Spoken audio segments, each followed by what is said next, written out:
प्रयागराज की 4 विधानसभा सीट फाफामऊ, फूलपुर, शहर पश्चिमी और मेजा ऐसी विधानसभा सीट हैं। नमस्कार, एमटी टॉक शो में आपका स्वागत है। मैं हूं कीर्ति सोनी। उत्तर प्रदेश का सियासी पारा मौसम के साथ चढ़ चुका है। हर दल पर संबंधित विधानसभा के नेता अपनी तैयारी में जुट गए हैं। समाजवादी पार्टी सोशल इंजीनियरिंग का इस्तेमाल विधानसभा चुनाव में भी करेगी, जैसे लोकसभा चुनाव में करके समाजवादी पार्टी को सफलता मिली थी। इसी सोशल इंजीनियरिंग के क्रम में हम बात करेंगे प्रयागराज की। प्रयागराज में 12 विधानसभा सीट है, जिसमें फाफामऊ, सुराव, फूलपुर, प्रतापपुर, हंडिया, शहर उत्तरी, दक्षिणी, पश्चिमी, बारा, करछना और कुरांव प्रमुख सीट हैं। हर सीट पर 25,000 से 70,000 तक पटेल समाज का वोट है। पटेल समाज की पार्टी कही जाने वाली अपना दल एस से बीजेपी का गठबंधन है और पटेल समाज की संख्या का ही नतीजा है कि बीजेपी प्रयागराज की 3 सीट अपना दल एस को देती है, ताकि पटेल समाज का वोट हर सीट पर बीजेपी को मिल सके। लेकिन 2024 लोकसभा में पटेल समाज ने अपने समाज के प्रत्याशी को वोट दिया और नतीजा यह रहा कि 7 पटेल समाज के सांसद समाजवादी पार्टी से हैं। इसी को देखते हुए बड़ा सवाल यह है कि प्रयागराज की कितनी सीट पर और किस पटेल नेता पर समाजवादी पार्टी पटेल समाज से प्रत्याशी देगी। कई विधानसभा, जिसमें फाफामऊ, फूलपुर, प्रतापपुर, शहर पश्चिमी, मेजा पटेल समाज के लिए आसान सीट दिखाई देती हैं।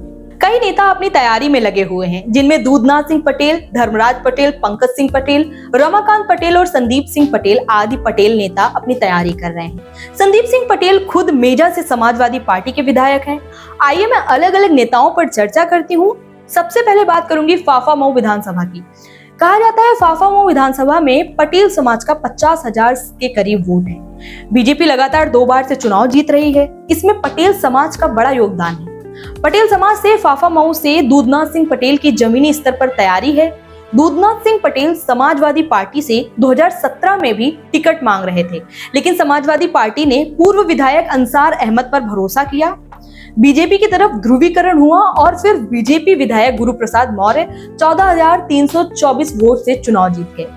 अब दूधनाथ सिंह पटेल लगातार फाफामऊ में मेहनत करते रहे और 2027 विधानसभा चुनाव के लिए दूधनाथ सिंह की मजबूत दावेदारी बनी हुई है। दूधनाथ सिंह पटेल कई बार जिला पंचायत सदस्य रहे हैं। बेहद मिलनसार और मेहनती नेता के रूप में दूधनाथ सिंह पटेल जाने जाते हैं। इनकी समझ, सांगठनिक रूप और चुनावी रणनीति बनाने में इतनी निपुणता है कि वे कार्यकर्ताओं को दूधनाथ सिंह पटेल प्रशिक्षण भी देते हैं कि कैसे वोट देना है, क्या करना है और क्या नहीं करना है, किस गलती की वजह से वोट कैंसिल हो जाता है आदि। हर चुनावी विषय पर दूधनाथ सिंह पटेल की अच्छी पकड़ है। विधान परिषद के स्नातक चुनाव में या शिक्षण चुनाव में दूधनाथ सिंह की ऐसी पकड़ है कि लगता है खुद के लिए तैयारी कर रहे हैं। कहा जाता है आगामी स्नातक चुनाव के लिए दूधनाथ सिंह पटेल ने प्रयागराज में 40,000 से ज्यादा स्नातक वोट समाजवादी पार्टी के लिए बनाया है। फाफामऊ विधानसभा से एक पटेल नेता के रूप में दूधनाथ सिंह पटेल बेहद मजबूत दावेदार हैं। सोचिए, अगर सपा दूधनाथ सिंह पटेल को टिकट देती है और 50,000 पटेल मतदाताओं में 35,000 वोट पड़ने की संभावना है। इसमें से 30,000 वोट दूधनाथ सिंह के पक्ष में पड़ने पर बीजेपी जीत से दूर हो सकती है। बीजेपी विधायक गुरु प्रसाद मौर्य को एक तरह से इस बात की चिंता भी हो सकती है कि सपा से दूधनाथ सिंह पटेल के आने पर उनका रास्ता कठिन हो सकता है। फाफामऊ विधानसभा में लोगों से बात करने पर सबसे पहले लोग दूधनाथ सिंह पटेल का ही नाम लेते हैं समाजवादी पार्टी से। यही नहीं, फाफामऊ से सटी हुई सुराव विधानसभा है। सुराव विधानसभा सुरक्षित विधानसभा सीट है। वहां से सपा विधायक गीता पासी है। कहा जाता है कि अगर दूधनाथ सिंह पटेल फाफामऊ से चुनाव लड़ेंगे तो सुराव विधानसभा सीट पर समाजवादी पार्टी के जीत का अंतर और बढ़ सकता है। हालांकि चर्चा तो यह भी है कि रानीगंज से विधायक आर.के. वर्मा की भी नजर फाफामऊ से है, लेकिन दूधनाथ सिंह पटेल की सरलता उनको स्वाभाविक जनता का नेता बनाती है। अब देखने वाली बात होगी कि सपा अध्यक्ष अखिलेश यादव दूधनाथ सिंह को टिकट देकर कैसे बीजेपी से फाफामऊ की सीट अपने खाते में करते हैं। अब बात करती हूँ फूलपुर विधानसभा की। फूलपुर विधानसभा सीट फाफामऊ से सटी हुई विधानसभा सीट है। फूलपुर में भी 70,000 के करीब पटेल मतदाता हैं। बीजेपी से लगातार पहले प्रवीण पटेल विधायक रहे। उसके बाद उपचुनाव में दीपक पटेल जीतकर बीजेपी का परचम लहराया। दीपक पटेल की पटेल समाज में बहुत अच्छी मजबूत पकड़ है और खुद हर समाज में एक मानिंद नेता के रूप में माने जाते हैं। दीपक पटेल के सामने समाजवादी पार्टी के कई नेता तैयारी कर रहे हैं, जिसमें से पूर्व सांसद धर्मराज सिंह पटेल की दावेदारी प्रमुख रूप से है। धर्मराज सिंह पटेल की भी पटेल समाज में अच्छी पकड़ है। कहा जाता है अगर बीजेपी से और मजबूत नेता दीपक पटेल के सामने सपा मजबूत रणनीति बनाती है तो धर्मराज सिंह पटेल एक अच्छे प्रत्याशी हो सकते हैं।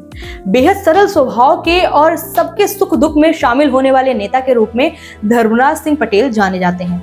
पटेल समाज में वे अच्छी पकड़ भी रखते हैं।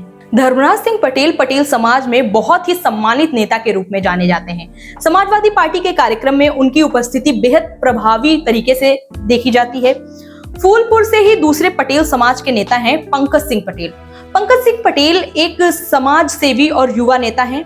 फूलपुर का दौरा करने पर बड़ी बड़ी होर्डिंग्स पंकज सिंह पटेल के नाम पर देखी जाती हैं, जिससे लगता है कि पंकज सिंह पटेल मजबूती से अपनी दावेदारी कर रहे हैं। फूलपुर में पटेल समाज का वोट ज्यादा है। समाजवादी पार्टी को लगता है कि पटेल वोट का कुछ वोट भी सपा की तरफ आया तो बीजेपी विधायक दीपक पटेल के लिए कठिनाई होगी, क्योंकि सपा का परंपरागत वोट भी फूलपुर विधानसभा में निर्णायक संख्या में है। पिछले आम चुनाव में बीजेपी किसी तरह से जीती थी, केवल 2700 वोट से ही प्रवीण पटेल को जीत मिली थी। ऐसे में पंकज सिंह पटेल की दावेदारी भी फूलपुर से मजबूत है। अब देखने वाली बात होगी कि सपा पूर्व सांसद धर्मराज सिंह पटेल पर भरोसा करती है या फिर पंकज सिंह पटेल पर या फिर किसी अन्य समाज के नेता फूलपुर से उतारती है। वैसे कहा जाता है कि अगर बीजेपी से पटेल प्रतिनिधि रहेगा तो पटेल समाज पर बड़ा वोट बीजेपी को ही जाएगा और दीपक पटेल जैसा मजबूत चेहरा सामने हो तो सपा के लिए रणनीति फूलपुर से बनाना बेहद कठिन है। लेकिन सपा को कुछ वोट ही मैनेज करना है, जिसके लिए कई दावेदार दावा कर रहे हैं कि वे पटेल समाज का वोट सपा के खाते में ला सकते हैं। शहर पश्चिमी की बात कर लें तो पिछले 2 बार से बीजेपी विधायक सिद्धार्थनाथ सिंह हैं। शहर की सीट है, लेकिन पटेल समाज की संख्या शहर पश्चिमी में लगभग 65,000 के करीब है। जिधर पटेल समाज जाएगा उधर जीत मानी जाती है। शहर पश्चिमी से रमाकांत सिंह पटेल की मजबूत दावेदारी है।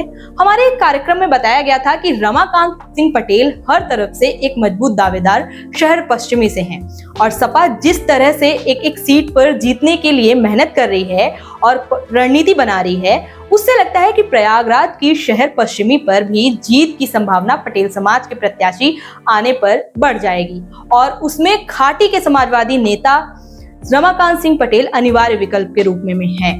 मेजा विधानसभा की बात करें तो मेजा विधानसभा से समाजवादी पार्टी के युवा नेता संदीप पटेल विधायक हैं। संदीप पटेल पहले 12 विधानसभा से चुनाव लड़ते थे, लेकिन 12 सुरक्षित विधानसभा होने के बाद उनको सपा ने 2022 में मेजा से टिकट दिया था, जहां पर संदीप सिंह पटेल ने मजबूत नेता नीलम करवरिया को चुनाव में हराया था। कहा जाता है कि संदीप सिंह पटेल ने कई मोर्चे पर विरोध के बावजूद मेजा से चुनाव जीता था। वरिष्ठ समाजवादी पार्टी नेता कुंवर रेवती रमन सिंह भी संदीप से नाखुश बताए जा रहे हैं। पूर्व प्रत्याशी रमन सेवक पटेल बीजेपी में शामिल हो गए थे। निषाद पार्टी का गठबंधन भी था। बीजेपी के साथ मजबूत समीकरण के बावजूद सपा नेता संदीप सिंह पटेल ने जीत हासिल किया था। संदीप सिंह पटेल ने मेजा में 2022 में ही ब्राह्मण वनम गैर ब्राह्मण कर दिया था और नतीजा उनके पक्ष में रहा था। 2027 में भी संदीप सिंह पटेल मेजा से मजबूत पटेल नेता के रूप में हैं और विधायक रहते हुए मेजा के लिए बहुत काम किए हैं। संदीप सिंह पटेल के बारे में यह हल्ला जरूर था कि वे आगामी विधानसभा करछना से लड़ना चाहते हैं, लेकिन कुछ इधर ऐसी राजनीतिक घटनाएं घटी कि संदीप सिंह पटेल के लिए मेजा विधानसभा अपने आप ही मजबूत हो गई है। बीजेपी से कई मजबूत नेताओं की दावेदारी है, लेकिन मिलेगा सिर्फ एक को ही। एक मजबूत नेता बसपा से लड़ेगा जो वोटों का ऐसा बंटवारा करेगा कि सपा के जीत का अंतर पिछली बार से बढ़ सकता है। मेजा से सिटिंग विधायक संदीप सिंह पटेल के होने की वजह से संदीप सिंह पटेल की सीट सबको पता है कि पक्की है। तो इस तरह से प्रयागराज की 4 विधानसभा सीट, फाफामऊ, फूलपुर, शहर पश्चिमी और मेजा ऐसी विधानसभा सीट हैं जहां से समाजवादी पार्टी पटेल समाज के नेता पर दांव लगा सकती है। फाफामऊ से दूधनाथ सिंह पटेल, फूलपुर से पूर्व सांसद धर्मराज सिंह पटेल और पंकज सिंह पटेल, शहर पश्चिमी से रमाकांत सिंह पटेल और मेजा से संदीप सिंह पटेल प्रमुख रूप से हैं। अब देखना होगा कि सपा प्रयागराज में पटेल समाज के निर्णायक संख्या को देखते हुए किन पटेल नेताओं को टिकट देती है। लेकिन इस बात से इनकार नहीं किया जा सकता है कि अगर सपा ने सोशल इंजीनियरिंग सही से नहीं किया तो 2022 का परिणाम 2027 में भी हो सकता है, जब लोग कहेंगे कि अगर फला को टिकट अखिलेश ने दिया होता तो सपा जीत जाती।